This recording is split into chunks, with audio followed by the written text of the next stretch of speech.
உங்க 2 பேருக்கு ஒரு கேள்வி. சொல்லுங்க. கடவுள் இருக்காரா இல்லையா?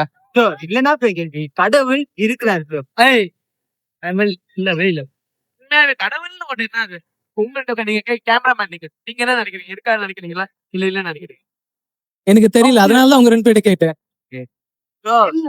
சொல்றதெல்லாம் கேட்காதீங்க. கடவுள் இருக்காரு. நான் என்ன சொல்ல வரேன்னா, நல்லா நோட்டீங்க. நான் கடவுள் இருக்கிறாரு இல்ல அப்படின்னு சொல்ல வரல. நான் சொல்ல வரத நல்லா நோட் பண்ணிக்கங்க. ஓகேங்களா?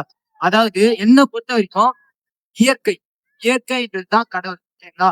படிச்சவங்களுக்கு இயற்கை மட்டும் தான் கடவுள். ஓகேங்களா? அதுதான் என்ன சொல்லுவாங்க, இப்ப என்ன சொல்லுவாங்க, படிச்சவங்க எல்லாம் விஞ்ஞானம் தான் இருக்கு, படிக்காதவங்க என்ன சொல்லுவாங்க, அஞ்ஞானம். அதாவது அப்படின்னா கடவுள் நம்பிக்கை. ஓகேங்களா? இதுதான் அதாவது படிச்சவன் அறிவுள்ளவனுக்கு இந்த இயற்கை இந்த உலகம் ஆல்ரெடி கொடுக்கப்பட்டது, ஆல்ரெடி படிக்கப்பட்டது. ஓகேங்களா? என்ன நம்ம எடுத்து எல்லாமே இருக்கு. நம்ம இதுக்கப்புறம் தான் கொடுக்கணும், இதுக்கப்புறம் தான் வாங்கணும்னு சொல்லிட்டு கடவுள் கிட்ட வேண்டிங்கிறான் பாருங்க.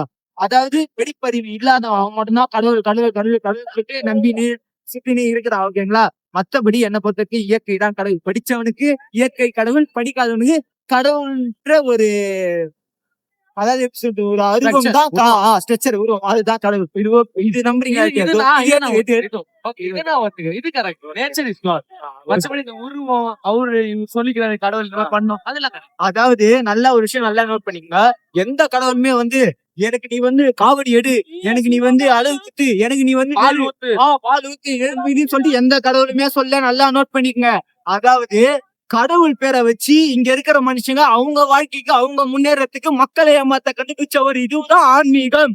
அதை மட்டும் நல்லா புரிஞ்சுக்கங்க மக்களே. இந்த நேரம் நீங்கள் தெளிவடைய வேண்டிய நேரம். தெளிவடையுங்கள். கொள்ளுங்க.